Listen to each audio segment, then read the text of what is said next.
In relation to the wage increase, I think the President had announced on the 1st of May at our stage in Kotagala that he would be providing a 1,700 rupee wage, and 30th of April the gazette was issued. Right now the government has gazetted basic at 1,350 plus 350 as an incentive based on productivity and attendance.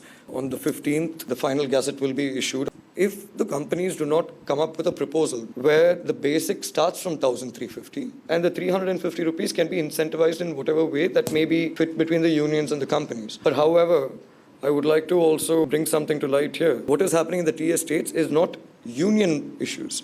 What's happening in the tea estates is exploitation of labor. When I had taken over as State Minister of Estate Housing in 2020, the cost of building one house was roughly about 950,000 rupees.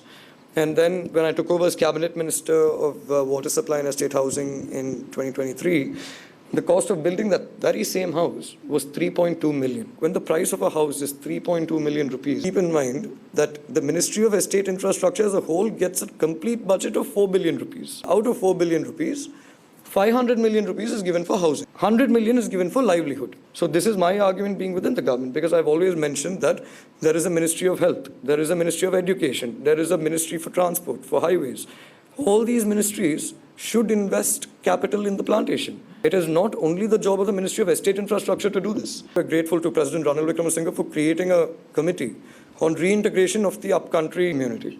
So in that reintegration committee, right now we are passing the first recommendation, which is the rights to ownership of land. Under this Saumya Bhumi title, we would be providing land to nearly 176,000 families. The biggest issue we have right now in upcountry is because companies refuse to give approval. And all that is because of the fact that people do not have rights to ownership of land. People need to be given the land they've been living in for 200 years, so they have an opportunity to build. And that the government will support. We will give the land under 4 categories. Number 1, for the 66,000 houses that have already been built, they don't have deeds. Category B is going to be families who are capable of building their own houses if land is given to them. Then category C, people who require assistance. And assistance will come in the form of what the NHDA is doing. 50% will be given as a grant, and another 50% will be given as a loan. Category D is going to be under the poverty level households, where they cannot build their own house, even with assistance. So that is who the Indian housing should go to, and all the other grant houses should go to.